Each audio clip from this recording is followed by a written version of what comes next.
Telephone നമ്മളൊപ്പം ചേരുന്നുണ്ട്. ശ്രീ ഗുരുവായൂരപ്പൻ, ഈ ആനകളുടെ ശല്യം വന്യജീവികൾ സമീപകാലത്തായി നിരവധിയാണ് കാട്ടിൽ നിന്ന് നാട്ടിലേക്ക് ഇറങ്ങുന്ന ഒരു പശ്ചാത്തലം ഒരുങ്ങി വരുന്നത്. ഇവിടെ ഒരു മരണം കൂടി സംഭവിച്ച സാഹചര്യത്തിൽ ഇത് പരസ്പരം കുറ്റപ്പെടുത്തലുകൾക്കപ്പുറം ഇതിന് ശാശ്വതമായ ഒരു പരിഹാരം വേണം. അതെന്താണ് എന്നുള്ളതാണ് ഒരു പ്രശ്നം. അത് ഏത് തരത്തിൽ സംഭവിക്കുമെന്നുള്ളതാണ് ഒരു പ്രശ്നം. എന്താണ് ഈ ഘട്ടത്തിൽ സർക്കാരും വനം വകുപ്പും മറ്റും ചെയ്യേണ്ടത്? അവർക്കും ഈ കാര്യത്തിൽ ഒരു അവ്യക്തതയും ആശയക്കുഴപ്പവും ഒക്കെ ഉണ്ടോ? നമസ്കാരം. ഇതിലിപ്പം ആശയക്കുഴപ്പത്തിന്റെ കാര്യത്തിനപ്പുറം ഭയപ്പാടിലാണ് ജനങ്ങളുള്ളത്. അതുപോലെ ഉദ്യോഗസ്ഥരെ സംബന്ധിച്ച് അവർ വളരെ മാനസികമായിട്ടുള്ള ഒരു സമ്മർദ്ദത്തിലും കൂടെയാണ്. കാരണം ഡിപ്പാർട്ട്മെന്റ് ഉദ്യോഗസ്ഥരെ സംബന്ധിച്ച് അല്ലെങ്കിൽ സർക്കാരിനെ സംബന്ധിച്ച് ഈ പ്രശ്നം എത്രയും വേഗം സെറ്റിൽ ചെയ്യാന്നുള്ളത് തന്നെയാണ് ആവശ്യം.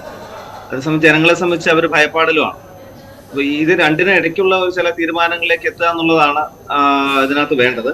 അപ്പൊ അതില് ഒന്ന്, നമുക്ക് ഈ മോബിന്റെ ഒരു സൈക്കോളജി നമ്മൾ നോക്കുന്ന സമയത്ത് അറിയാലോ, അത് കൂടുതൽ അതിവൈകാരികതയിലേക്കായിരിക്കും പോകുന്നുണ്ടാവുക. അപ്പോൾ അതില് എത്രത്തോളം നമുക്ക് ആ ഒരു അതിവൈകാരികത നമുക്ക് കുറയ്ക്കാനായിട്ട് സാധിക്കുന്നുള്ളതിനാണ് സർക്കാർ ഈ 144 പ്രഖ്യാപിച്ചിട്ടുള്ളത്, നിരോധനാജ്ഞ പ്രഖ്യാപിച്ചിട്ടുള്ളത്.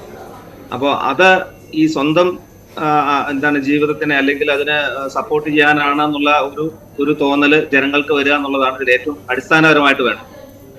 രണ്ടാമത്തത്, ഈ 144 പ്രഖ്യാപിക്കുന്ന സമയത്ത് ജനങ്ങളെല്ലാം സ്വന്തമായിട്ട് അവരുടെ വീടുകളിൽ കഴിയുക എന്നുള്ള ഒരു തലത്തിലേക്ക് പോയെങ്കിൽ മാത്രമേ കാര്യങ്ങൾ ഈസി ആവും.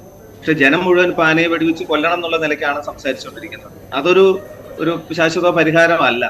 കാരണം നമ്മൾ അങ്ങനെ നോക്കുമ്പോൾ നമുക്ക് ഓരോ ജീവികളെയും കൊല്ലേണ്ടതായിട്ട് വരും.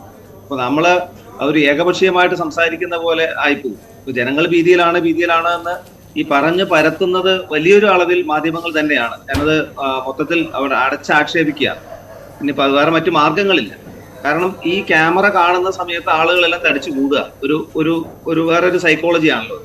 അതൊരു വലിയൊരു വിഷയം തന്നെയാണ്. അല്ല സാർ, അതിലൊരു പ്രശ്നം, ഇന്നലെ ഈ വലിയൊരു പ്രതിഷേധം, ഏതാണ്ട് 6-7 മണിക്കൂർ നീണ്ടൊരു പ്രതിഷേധം ഈ ജനങ്ങൾ നടത്തിയത് അവരുടെ നിവൃത്തികേടും ഗതികേടും കൊണ്ടല്ലേ? അല്ലാതെ നമ്മൾ ഈ മൈക്കിന്റെ ക്യാമറയുടെ മുന്നിൽ വരാനുള്ള ആവശ്യമല്ലല്ലോ അവർക്കുള്ളത്. കാരണം അവരുടെ കൂട്ടത്തിലുള്ള ആളാണ് വളരെ പെട്ടെന്ന്. നമ്മൾ ആ ദൃശ്യങ്ങളൊക്കെ കണ്ടാണ്, എത്ര ഭീതിജനകമാണ് ആ ദൃശ്യങ്ങൾ. ഒരു ആന സ്റ്റെപ്പുകൾ കയറി ഗേറ്റ് തകർത്ത് മനുഷ്യർക്ക് പുറകെ ഓടുകയാണ്. ആ കുഞ്ഞുങ്ങൾ 2 പേർ രക്ഷപ്പെട്ടത് ഒരു ഭാഗ്യവശാൽ അവരുടെ ആയുസ്സിന് കുറച്ചുകൂടി വലിപ്പമുള്ളത് കൊണ്ടാണ്. അപ്പോൾ ഭയചകിതരായി ഗതികേട് കൊണ്ട് ഇത്തരത്തിൽ പ്രതിഷേധം നടത്തിയ ഒരു കൂട്ടം ആളുകളെയല്ലേ നമ്മൾ ഇന്നലെ കണ്ടത്? അത് ഞാൻ ആ ഒരു ഭാഗത്തോട് യോജിക്കുന്നു. പക്ഷേ ഇതൊരു അതായത് പണ്ടും ഇതുപോലെ ഒട്ടനവധി ജീവനുകൾ പൊലിഞ്ഞിട്ടുണ്ട്. അതുപോലെ തന്നെ വന്യജീവികൾ കൊല്ലപ്പെട്ടിട്ടുണ്ട്, ആക്രമിക്കപ്പെട്ടിട്ടുണ്ട്. അതുപോലെ എന്റെ ഒരു നിയമം വെച്ച് പറയുന്ന സമയത്ത് അനുദിനം വേട്ടകൾ നടക്കുന്നുണ്ട്. ഓക്കെ, അപ്പോൾ പക്ഷെ ഇവിടെ ഒരു മനുഷ്യജീവൻ, അതായത് എനിക്ക് ചോദിക്കാനുള്ളത് ഒരു കാര്യമേ, ഈ ഒരു മനുഷ്യജീവന് മാത്രമേ ഉള്ളൂ വില എന്നുള്ളതാണ് എന്റെ ഒരു ക്വസ്റ്റ്യൻ. അപ്പൊ വനം വകുപ്പിലെ ആളുകൾ, ജീവനക്കാര്, അവർ ഇതേ കാട്ടിൽ ഈ ആളുകളുടെ സംരക്ഷണത്തിന് വേണ്ടിയാണല്ലോ പോകുന്നത്. അപ്പൊ അവരുടെ ജീവന് വിലയില്ലേ? അതുപോലെ ഇന്നലെ 2 ദിവസം മുമ്പ് വേറൊരു ആദിവാസി സമൂഹത്തിൽപ്പെട്ട ഒരു ചെറുപ്പക്കാരനെ ഇതേ കാട്ടിക്കുളം ഭാഗത്ത്, അതായത് മാനന്തവാടി ഭാഗത്ത് കടുവയുടെ ആക്രമണത്തില് കോഴിക്കോട് മെഡിക്കൽ കോളേജിൽ അഡ്മിറ്റ് ആണ്. തീർച്ചയായും അവിടെ ഒന്നും അവർക്ക് വേണ്ടിയിട്ടൊന്നും ആരും സംസാരിക്കാനോ പ്രതികരിക്കാനോ ഇല്ല. ഇത് നമ്മൾ പ്രത്യേകം നോട്ട് ചെയ്യേണ്ട ഒരു കാര്യമാണ്. അപ്പൊ കേവലം ഒരു സംഘടിത ഒരു ശക്തി അതിശക്തമായിട്ട് സമ്മർദ്ദത്തിലാക്കുന്നു, ചില ആളുകൾക്ക് വേണ്ടി മാത്രം എന്നുള്ള തലത്തിൽ ഇതിനെ വേറൊരു തരത്തിൽ വ്യാഖ്യാനിക്കേണ്ടതായിട്ട് വരും. അപ്പോൾ ഇത് ഒരു വിഭാഗത്തിന് അല്ലെങ്കിൽ ഏതൊക്കെയോ സെലക്ട് ചെയ്ത ചില ആളുകൾക്ക് വേണ്ടി മാത്രം പ്രവർത്തിക്കുന്ന ഒരു ആക്ടിവിറ്റി പോലെയാണ് കാണുന്നത്. അല്ലാതെ ബാക്കി എത്രയോ പേര് മരണപ്പെട്ടിട്ടുണ്ട്, മരിച്ചുകൊണ്ടിരിക്കുന്നുണ്ട്, അല്ലെങ്കിൽ ഇതിന്റെ ആക്രമണത്തിൽ പെടുന്നുണ്ട്. അവിടെ ഒന്നുമില്ല ഈ തരത്തിലുള്ള പ്രതിഷേധങ്ങൾ. ഞാൻ പറഞ്ഞ ഈ പ്രതിഷേധങ്ങൾ കൊണ്ട് മനുഷ്യരുടെ ജീവിതത്തെ ലോങ് ടേമിൽ ഇതൊരു പരിഹാരം കാണാനായിട്ട് സാധിക്കുള്ളൂ. അങ്ങ് ചോദിച്ച പോലെ ശാശ്വതമായിട്ടുള്ള ഒരു പരിഹാരം എന്ന് വെച്ചാല് ജനങ്ങളും മനുഷ്യനും ഒരുമിച്ച് എല്ലാ കാലത്തും ജീവിച്ച്. സാറിന്റെ ചോദ്യം കേൾക്കുന്നുണ്ടോ? അല്ല സാർ, ഇത് സംഘടിത ശക്തി എന്നൊക്കെ പറഞ്ഞ് നമ്മളതിനെ ആക്ഷേപിക്കുമ്പോൾ ഈ നാട്ടിലിറങ്ങി മനുഷ്യർക്ക് പ്രശ്നം ഉണ്ടാകുമ്പോഴാണ് ഞാൻ പറഞ്ഞത്. വന്യജീവിയാണ്, മൃഗങ്ങൾക്കും ജീവിക്കാനുള്ള അവകാശമുണ്ട്, അവർക്കും സംരക്ഷണം വേണം. നമുക്ക് മറ്റ് വ്യാഖ്യാനങ്ങൾ, അതായത് ഇവർ വിഹരിക്കേണ്ട സ്ഥലങ്ങളിൽ മനുഷ്യൻ വന്ന് താമസിച്ചത് കൊണ്ടാണ് അവർക്ക് നാട്ടിലേക്ക് ഇറങ്ങേണ്ടി വന്നത്. മറ്റൊന്ന്, കാട്ടിൽ വെള്ളം കിട്ടാത്ത പശ്ചാത്തലം വരും, അല്ലെങ്കിൽ ഭക്ഷണം വേണ്ടത്ര കിട്ടാത്ത പശ്ചാത്തലം വരും, അപ്പോൾ ഭക്ഷണം തേടി വരും. അതൊക്കെ അവരുടെ അവകാശമാണ്. ഇത് രണ്ടും തമ്മിൽ കോറിലേറ്റ് ചെയ്യണം. എന്താണ് ഇതിനുള്ളൊരു മാർഗമെന്നുള്ള അടിസ്ഥാന പ്രശ്നം മനസ്സിലാക്കി എന്താണ് ഇത് മാർഗമെന്നുള്ള കണ്ടെത്തണം. അതിന് എന്താണ് പരിഹാരം, ഈ നാട്ടിലേക്ക് ഇറങ്ങണം എന്നുള്ള. അവിടെയാണ് ഞാൻ പറയുന്നത് ഭരണകൂടം പരാജയപ്പെടുകയും ഈ സ്വൈര ജീവിതം നശിപ്പിക്കപ്പെടുകയും ചെയ്യുമ്പോൾ ഗതികേട് കൊണ്ട് ജനം ഇറങ്ങുന്നത്. അതൊരു സംഘടിതമായ ഒരു വിഷയമായി കാണരുത്. ആനകളോട് വിരോധമുള്ളത് കൊണ്ടല്ല, തങ്ങളുടെ ജീവന് ഭീഷണിയാകുമ്പോൾ തങ്ങൾക്കൊപ്പമുള്ള ആളുകൾ മരിച്ചു വീഴുമ്പോഴാണ് പലരും ഇത്തരത്തിൽ ആനകൾക്കെതിരെ തിരിയുന്നത്. ആനകളെ സ്നേഹിക്കാത്ത സമൂഹമൊന്നുമല്ല നമ്മുടേത്.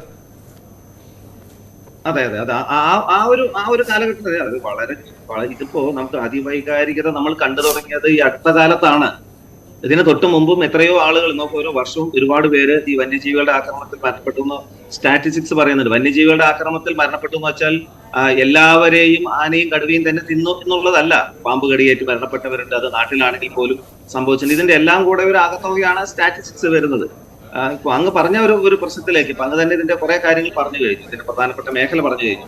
ഈ കാടിന്റെ ശോഷണം തന്നെയാണ് ഇതിന് അടിസ്ഥാനപരമായിട്ടുള്ള ഒരു വലിയൊരു വിഷയം. അതിൽ ഭരണകൂടം തീർച്ചയായിട്ടും പരാജയപ്പെട്ടു എന്ന് തന്നെയാണ് എനിക്ക് ഇതിനകത്ത് പറയാനുള്ളത്. കാരണം ഈ നമ്മുടെ കാടുകളെ ഏകവിള തോട്ടങ്ങളാക്കി മാറ്റി. സ്വാതന്ത്ര്യത്തിന് ശേഷം നല്ല കാടായിരുന്ന ഒരു ഭൂപ്രദേശത്തെ തേക്ക് തോട്ടങ്ങളും അല്ലെങ്കിൽ യൂക്കാലിപ്റ്റസ് തോട്ടങ്ങളൊക്കെ ആക്കി മാറ്റി എന്നുള്ളത് ഒരു വലിയൊരു വിഷയമാണ്. അന്നത്തെ ഒരുപക്ഷെ ഫോറസ്റ്റ് മാനേജ്മെന്റുമായി ബന്ധപ്പെട്ട ചില തീരുമാനങ്ങളായിരിക്കാം അത്തരത്തിലുള്ള കാര്യങ്ങളിലേക്ക് നയിച്ചത്.